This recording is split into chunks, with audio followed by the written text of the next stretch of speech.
How does my product, service, or offer paint possibility, but how can it also show people how to move away from a problem? And chances are, whatever your offer is, it is solving someone's problem, right? Hey, my name is Jenna Kutcher, and I am obsessed with all things business, marketing, numbers, and helping you to navigate both the messy and the magical seasons of this thing called life. I'm a small town mama who took a $300 camera, grew a successful photo biz, and now I work from home and run a 7-figure online business. I teach you the tried and true secrets to building a career you adore. Shy away from the real talk? No way. Money, hardship, growth, loss, and marketing are all topics we discuss here. Think of this as your one-stop shop for happy hour with a gal pal mixed with business school. Pull up a seat, make sure you're cozy, and get ready to be challenged and encouraged while you learn. This is the Goal Digger Podcast. I can't believe I'm recording an episode talking about an infomercial, but here we are. Let me back up and explain a little bit. So right now, as I record this, I'm watching the monitor as Quinn sleeps. Drew and Coco are at the trampoline park. Let me tell you that buying a membership to the trampoline park was probably one of the best investments we made this year. Not only do they get to get out of the house and get some energy out, Drew considers it a workout, and also it's just something that Coco loves. So I get to sit down and record an episode. And I actually had an entirely different episode planned for today. I was going to record an episode all about boundaries. And if you want one, message me so that I know you want that. But I actually pivoted because I had a really interesting encounter this morning. So I went to get my nails done. And usually I will pop in my earbuds and listen to a podcast or an audiobook, making sure that I can hear the technician and have conversation if they want to. But I usually use that time as just time to listen. Honestly, now that I don't commute, I mean, I haven't commuted in forever, but now that I don't really leave the house very much, I don't have a lot of time to listen to podcasts and things like that. And so that's usually when I do that. And today I had my earbuds and I didn't realize they were dead. So I got in to get my nails done and I had my earbuds in and I'm like, oh, okay, they're not connecting. So I sat there and got my nails done. And at the nail salon that I go to, they have 2 televisions and usually there's soap operas on or talk shows or whatever. But today there was an infomercial. And so I had the pleasure of watching an infomercial for about 45 minutes and I actually learned a lot from it. So today's episode is going to be about the 5 things that I learned from watching an infomercial that we can all apply to our marketing strategy today. And while it's a really interesting conversation and topic, I'm super excited to talk about it. What do you think? Should we dive in? Let's go. I love sharing podcast recommendations with you. If you love Goal Digger, then you'll love Nudge, hosted by Phil Agnew. Learn the science behind great marketing with bite-sized 20-minute episodes packed with practical advice from world-class marketers and behavioral scientists. Nudge is fast-paced and insightful with real-world examples that you can apply to your business. I loved this recent episode where Phil shares how our subconscious mind calls the shots and how to bring more awareness to your thoughts to help you not make stupid mistakes. His words, not mine. Nudge is brought to you by the HubSpot Podcast Network, the audio destination for business professionals. Listen to Nudge wherever you get your podcasts. Today's episode of the Goal Digger Podcast is brought to you by Nikon. Nikon's new Z30 is the camera creators have been waiting for. Head to nikonusa.com/goaldigger for details. This episode is brought to you by the host of my online store, Shopify. Try Shopify for free and start selling anywhere. Sign up for a free trial at shopify.com/goaldigger. Okay, so something kind of hilarious here that I should note is that I watched this infomercial for 45 minutes reading all of the captions, the closed captioning. And yet I still couldn't remember what the product was called. I literally went to hit record and I was like, wait, what is the product called? And so I literally Googled infomercial for air sucker food preserver and found out it is the Nutri Sealer. So I'm going to be talking about the Nutri Sealer today, and I am not a customer yet. However, I want to talk about how the infomercial almost made me a customer. So What's really fascinating is I remember one of my good friends, Russell Brunson. He is one of the best marketers that I know on the planet. And he always talked about how as a kid, he was fascinated with infomercials. Like the guy would wake up in the middle of the night, turn on the TV, there'd be an infomercial on, and he would take notes on them. And I thought that was super interesting because he is truly one of the best marketing minds that I know. And it was kind of funny because as I was sitting there getting my nails done and watching this infomercial, I thought of Russell and I thought, wow, he gets a lot of these things right.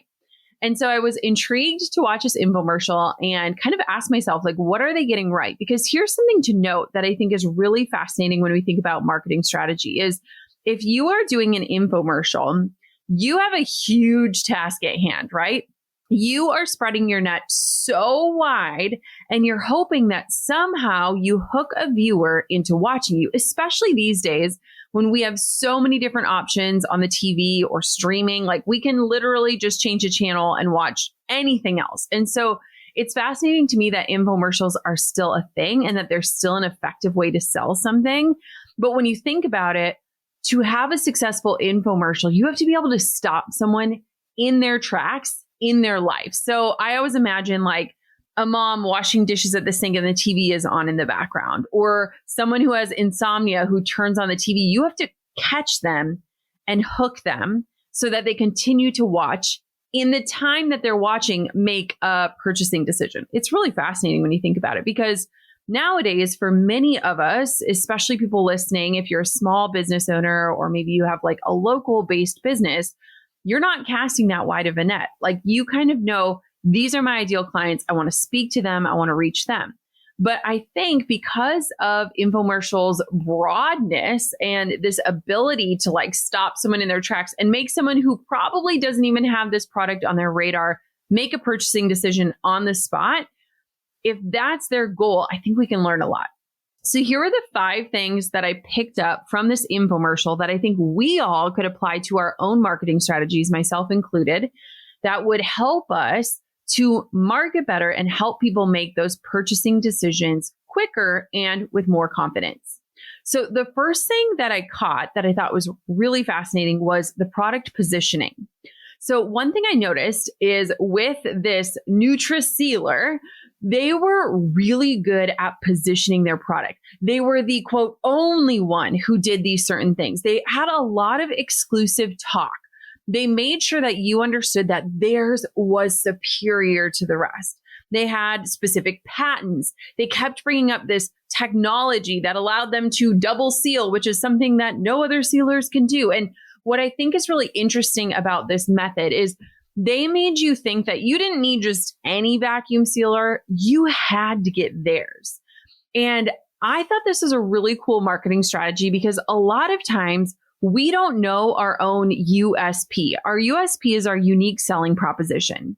Let's face it, no matter what you do out there, there's probably someone else or probably thousands of other people who do the same thing that you do, right? And so it is your job in your marketing to very clearly communicate what makes you unique, what makes you different. And what was really fascinating during this infomercial is that they were not afraid to even show other products that were similar to theirs. In fact, this was part of their strategy, which I thought was so fascinating, where they literally showed, they had this camera shot where they showed all of these different vacuum sealers, and then they showed why theirs was superior. And it kind of was refreshing in a sense. And it made me as a purchaser think, oh, I can't just go on Amazon and buy any old vacuum sealer. I have to buy this one because it is the only one. And it has the special patents and it has this unique ability. And so what does this mean for us? How do we use this tip? So when you think about positioning, one thing that I think is so important is that we really get clear about what is your unique selling proposition? What sets you apart from the other person who is 10 minutes away from you who does the same thing? And how can you really clearly communicate that? For me, this brings up this time in my career as a photographer where when I first became a photographer, I had such problems with imposter syndrome that my goal, like my number one goal was to blend in. Like I just wanted to look like every other photographer out there. I didn't want someone to say like, you are not a great photographer. You don't have a background in this. I just wanted to blend in. However, a couple years into that, I realized, no. I don't need to appeal to every single couple in Wisconsin who's planning a wedding. I need 20 couples to say yes and to choose me. And I want them to choose me because they really want me. They don't just need any other wedding photographer. And so I transitioned all of my communication, my branding, the images that I showed, the way that I talked about my work to really stand out and attract the right people. And so how can you as a business owner know what your USP is, your unique selling proposition, and how can you make it super clear so that if someone is out there searching, they very quickly know like you are the right fit for them. You are superior to other options and they are super confident in that and they are going to stop their search right then and there because you have so clearly laid that out. So that was the first part that I thought was really fascinating about this infomercial. And again, just think about your positioning and not pretending like there aren't other people who do what you do, but challenging yourself to clearly communicate why yours is the best or you are the best or your product is the best. I love that. Okay. The second thing that I loved and definitely learned from in watching this was that there are two types of people that you want to make sure your marketing appeals to. And honestly, this has been a huge challenge for me in my business and something that we're continually working on. And let me explain. There are two types of consumers. There are people who are running towards what's possible, right? They see something, they see their future painted with the product or the service or the offer, and they are running towards that. Like they want that transformation, that change. And then there are people who are strictly running away from their past or their circumstance or this problem.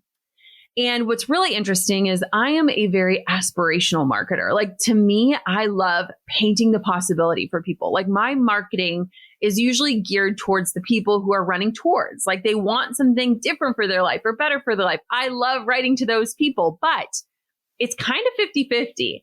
And if you're only marketing towards one or the other, you're missing a massive chunk of the population. So how did this infomercial do this? Well, they hit both sides of people. So they were thinking about, okay, what are certain things that people are constantly running towards? And one of the features that they had in this infomercial that I thought was fascinating is that they had this woman come on and she talked about how this vacuum sealer helped her lose 100 pounds. And not only did she lose 100 pounds, but how it helped her daughter lose 50 pounds. And so think about that testimonial right there. You're buying something that will vacuum seal your food. However, now they are painting the possibility that in buying this product, you are going to get healthier. And you're not only going to get healthier, but you're going to help your family get healthier as well. I thought that was like so fascinating. And it was really interesting to watch because they were selling this product, but they were also selling this possibility that this tool was going to help you eat better, eat healthier, and make better decisions. Now, is a vacuum sealer actually going to help you make better decisions about what you put in your mouth? Probably not. However, what an interesting marketing angle, right? So part of the presentation was focused on this woman and her healthy habits and how she was using this vacuum sealer to pre-portion out foods and seal up a bag of pretzels because when there's an open bag of pretzels, she eats the whole thing and like all of these relatable things. So that was part of it. Now, let's talk about the other side of the audience. What are people running away from? Now, the infomercial had this whole section on how much waste people have with their groceries, right? Like you have leftovers and it goes moldy, or you buy produce and it goes bad, or you try to freeze something and there's freezer burn, or your chips go stale. And so they hit on what are people running away from, and it's spending money on food that they don't eat. And so they were hitting this other side of the population who knows that there's this problem and that they want to move away from it, which was wasteful food.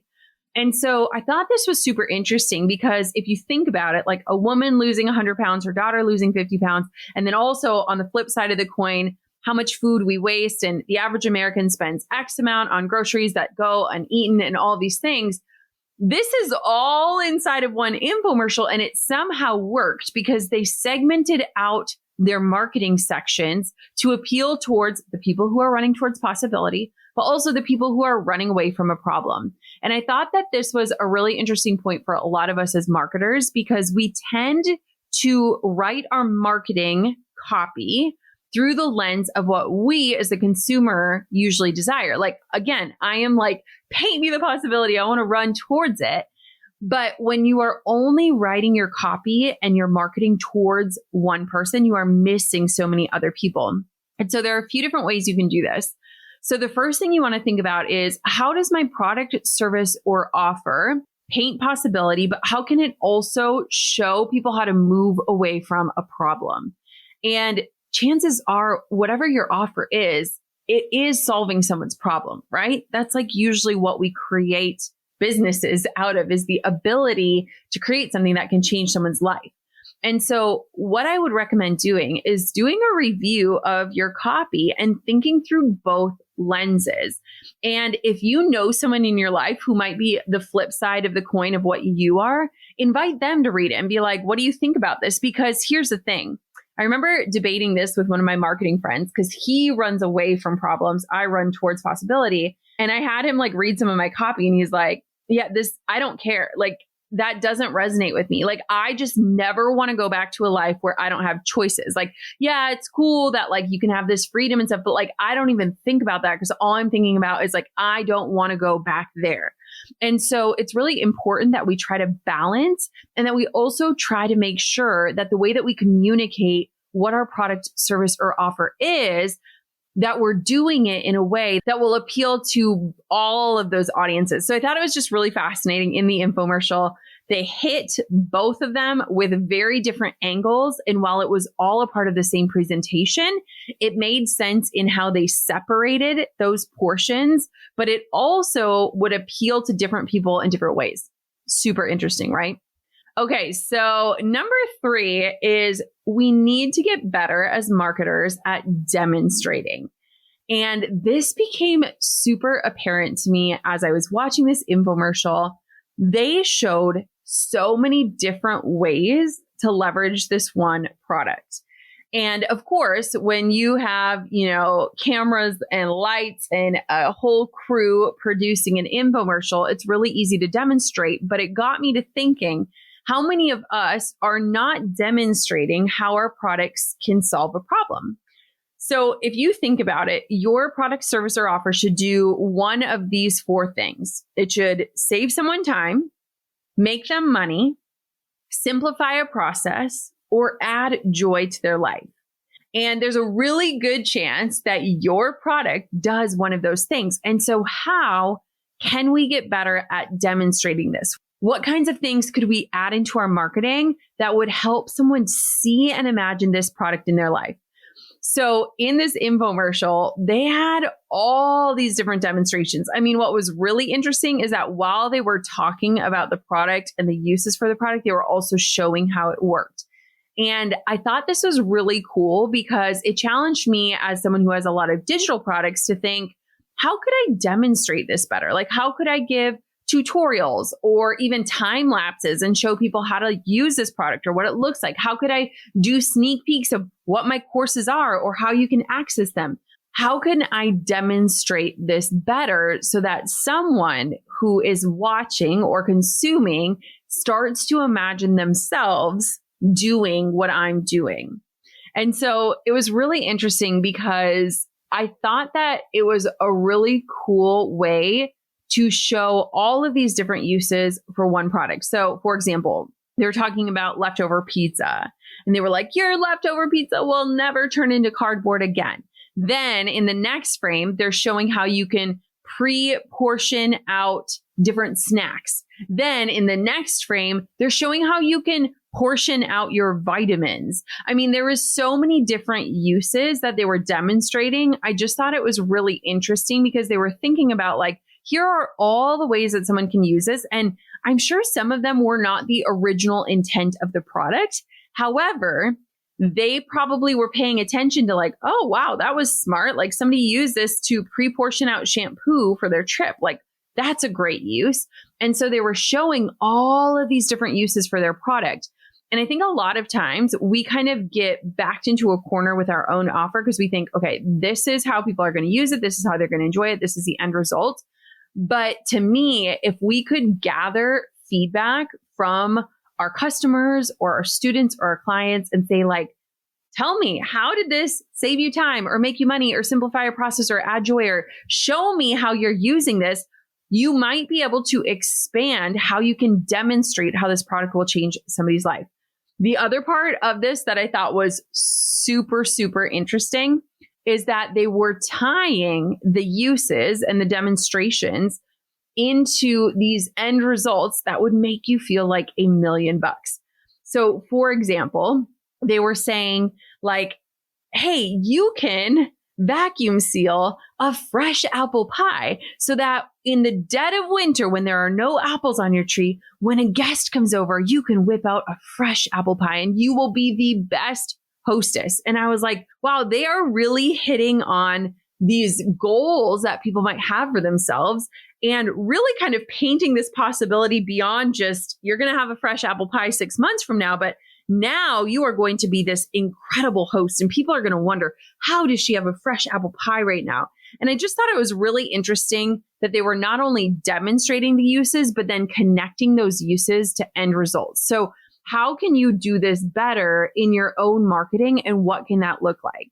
So again, just thinking, how can I demonstrate my products and how can I help people imagine them using that product and enjoying an end result that might not be directly related to the product, but might be a result of their use with the product. Super fascinating.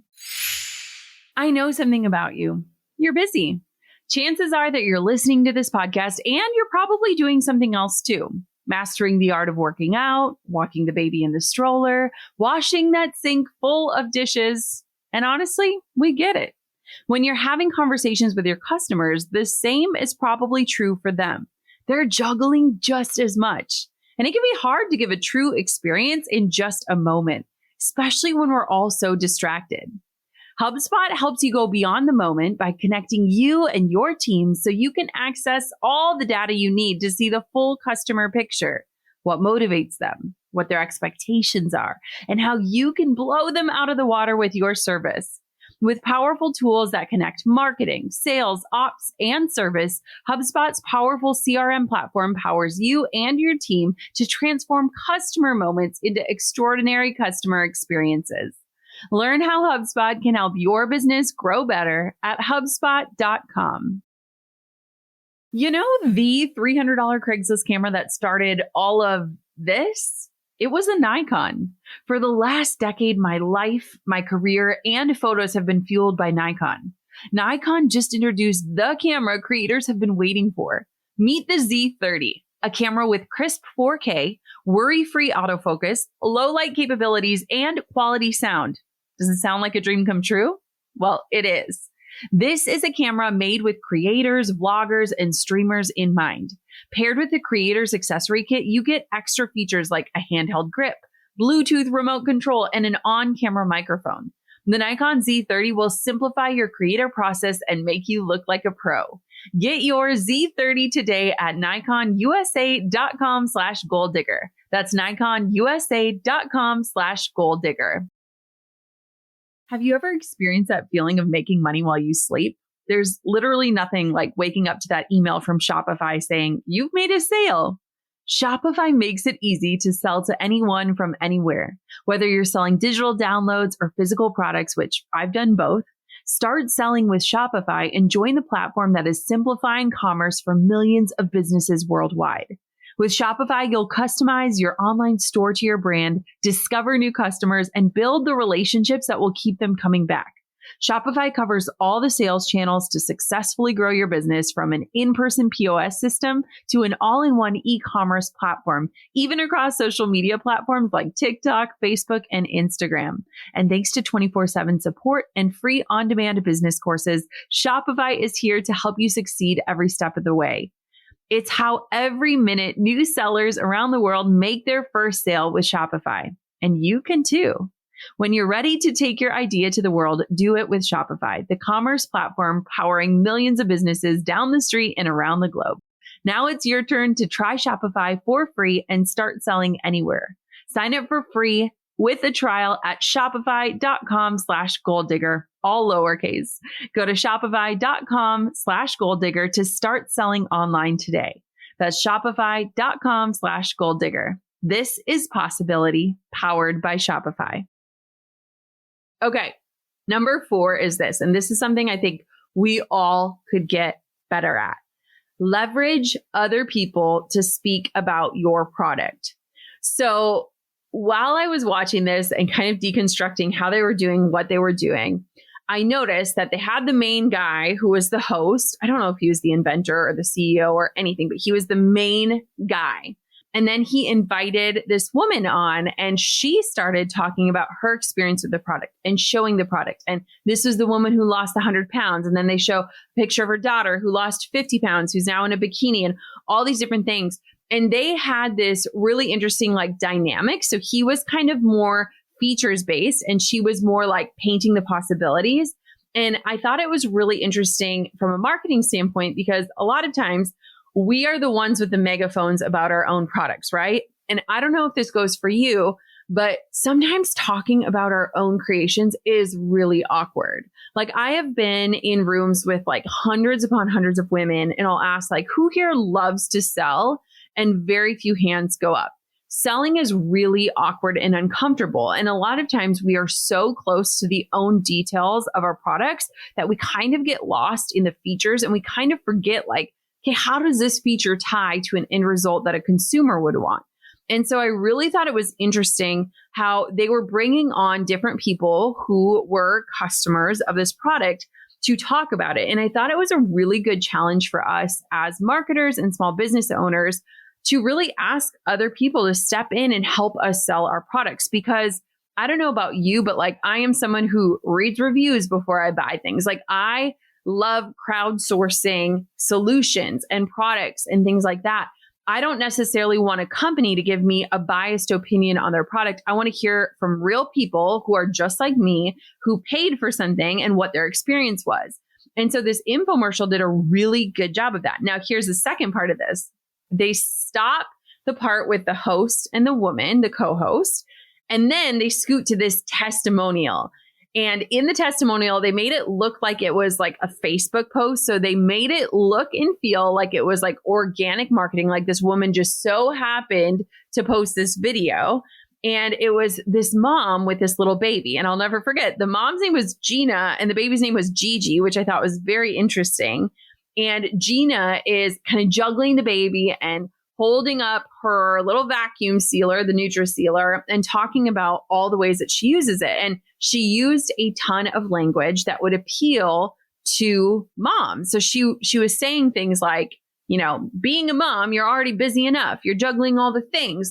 Imagine if you could prep fresh food for your baby for 2 weeks and break it up into the vacuum sealer, and it'll be fresh 3 weeks from now when you're on the go. And hitting on all of these different speaking points. And it was very obvious to me that she was paid to say these things. But at the same point, the way that they presented it made it look really organic. This mom was just so thankful for the Nutri Sealer that she had to record this video with her baby. And so I was wondering, what can we learn from this? And I think the biggest learning from this is leverage other people to speak about your product. How can these testimonials that you collect and gather tackle objections that you, the founder, the CEO, or the business owner, cannot necessarily tackle in a way that is going to help people become paying clients?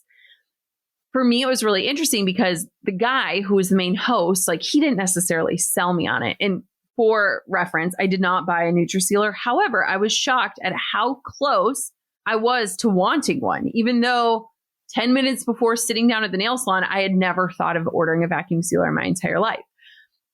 He did not sell me on it. He was too features based, which happens to a lot of us who are so intimately involved in our offers. However, the women who were on this infomercial did a really good job of hitting objections and pain points and painting possibility in a way.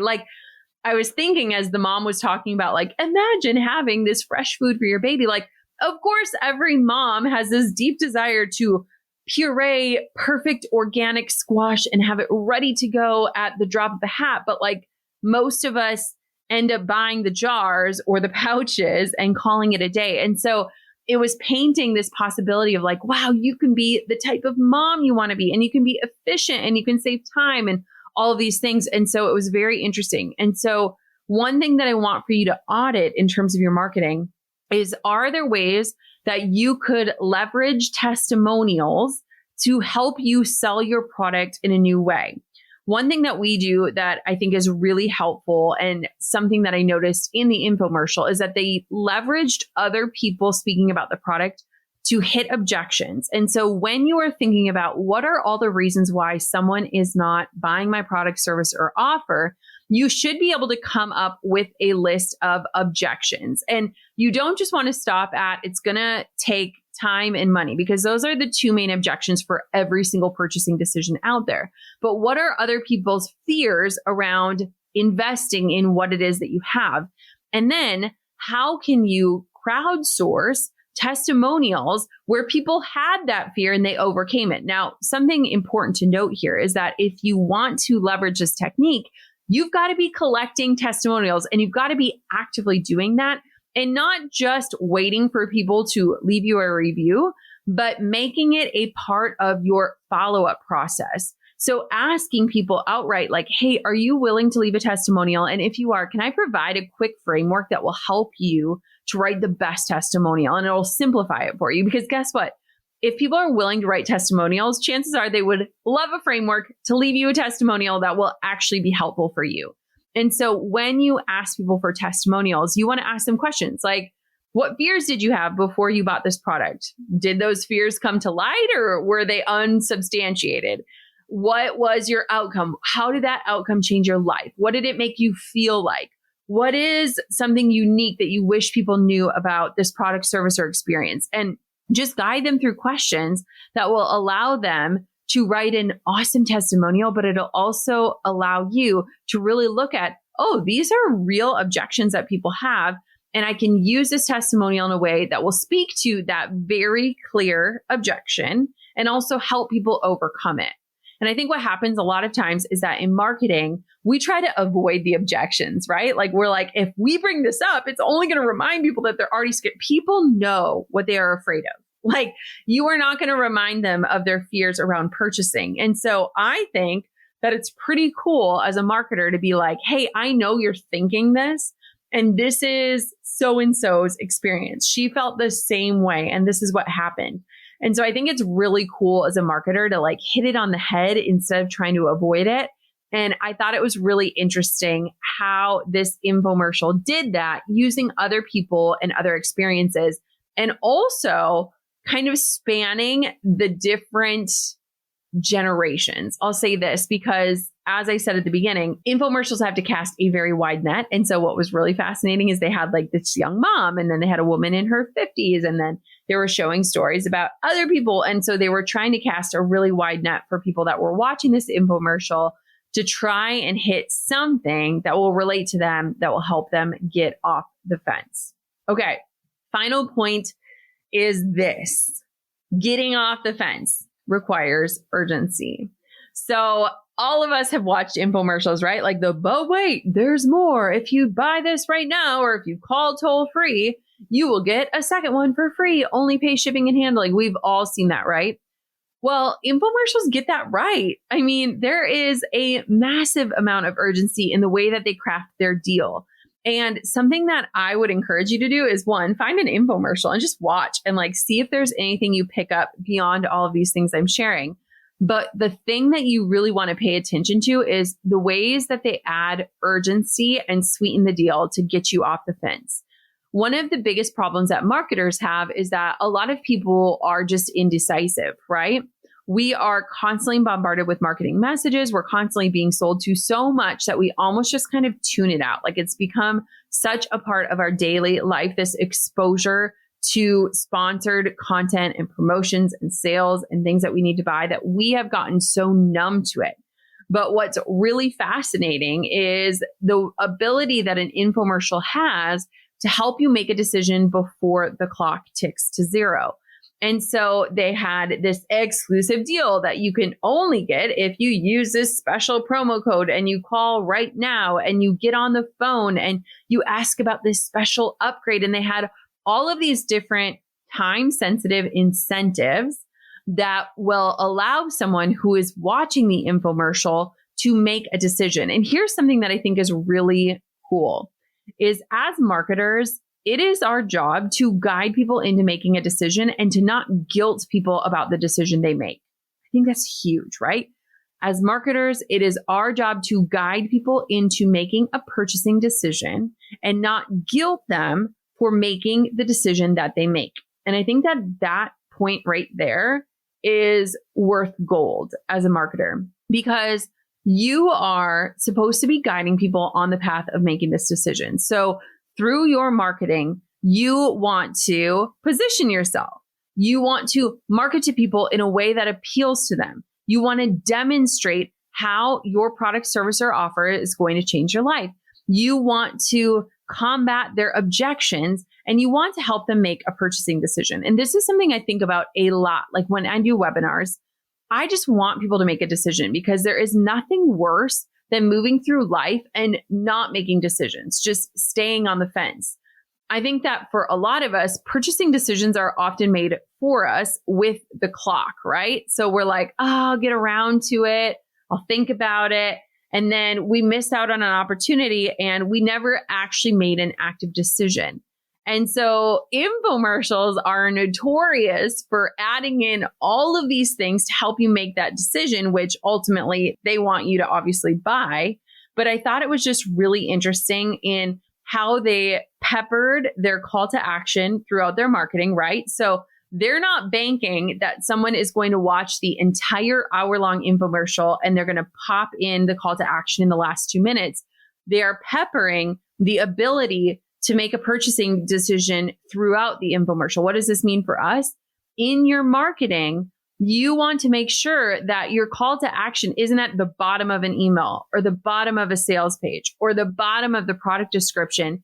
You want to make sure that for people who are really quick emotional buyers who make decisions very quickly based on their emotion, you want to make sure it is very easy for them to make that decision quickly. But then for people who are logical buyers, you want to dive deeper into the features and the explanations and the demonstrations and the testimonials. And so you want to make sure that your call to action is not just at the very bottom, assuming that someone is going to spend all of this time with you. There might be people who are ready to pull the trigger right now and make that decision right now. And so you want to have your call to action multiple times throughout your marketing. And you also want to make sure that you are helping people make that decision. So something that I think is interesting is that on an infomercial, they really try to get you to call this phone number, which I thought was just really interesting, especially in today's day and age where you could go to a website and buy the product. They kept pushing the toll-free number. They understand the power of connecting with another human. So how can we as marketers leverage that power? Do you have like a chat bot or an opportunity to get support? Do you have a team member who is responding to emails quickly? We have like little chat on different pages on our website so that if somebody is on that website and they need help making a decision, we're right there. And so I thought it was really interesting that instead of sending people to this URL, they were saying, call this number and directly ask about this bonus. And so there was a lot of urgency and a lot of guiding into the purchasing decision that happened on this infomercial. And I just thought it was really interesting that some of those old school tactics are still very present, even in such a digital age. And so what does this mean for us? Maybe there are opportunities for you to add additional support or like connection points for people who are logical buyers, who need to have their questions answered, who just want to know that this is a legit purchase to be made. And then also how we can spread our call to actions throughout our marketing instead of assuming someone's going to watch the whole thing or wait for the whole thing and then make a purchasing decision. One thing that I do inside of my webinars is instead of waiting until the very end to sell the course or the program, right at the beginning, I'm like, hey, just so you know, I do have something to sell. I want to make this webinar so great for you that you are excited to join my program, but I don't want for you to waste this entire training wondering how much it's going to cost or if you're even a good fit for it.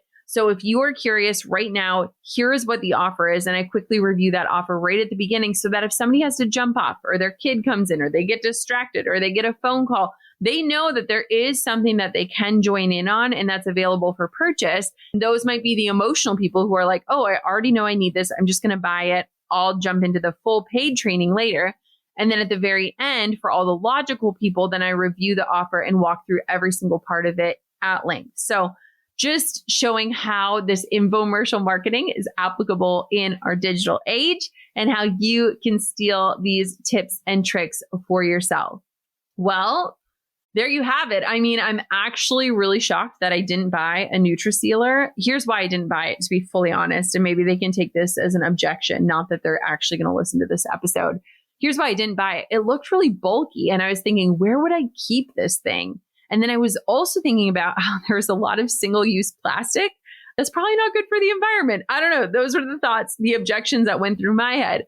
It was actually really fascinating and it seemed like a really cool product. And they showed it being used in so many different contexts that I was like, oh, I feel like anyone could get use out of this. Like they did a really good job of showing how it can help you marinate your steaks and it can help you preserve an apple pie and it can keep your salad fresh for 10 days versus the average 3 days. And it showed a lot of different things. It was really interesting, but I learned a lot from watching the infomercial. And I think it's a really good callback for all of us entrepreneurs out there to be studying other people's marketing and other people that are not in your realm or other methods of marketing and wondering, what did they get right? What did they get wrong here? How can I take what I'm learning from this and apply it to my own business? And that is something that I love to do. And so I hope you loved today's episode. It was a little different and I made it through and Quinn is still sleeping and Drew and Coco are still at the trampoline park and I'm still sitting here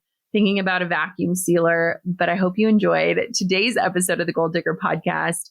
Let me know if you are liking these more off-the-cuff conversations. I'm really enjoying doing them and kind of just inviting you into my everyday life.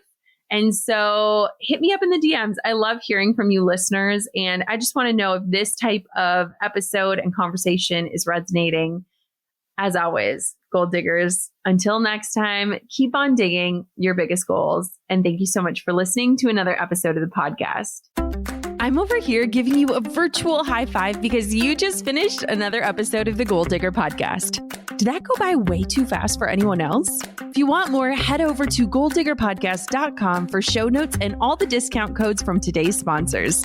And if you're looking for a new crew of movers and shakers like you to bounce ideas and ask questions, be sure to join my exclusive community for Gold Diggers on Facebook. The link's waiting for you at golddiggerpodcast.com.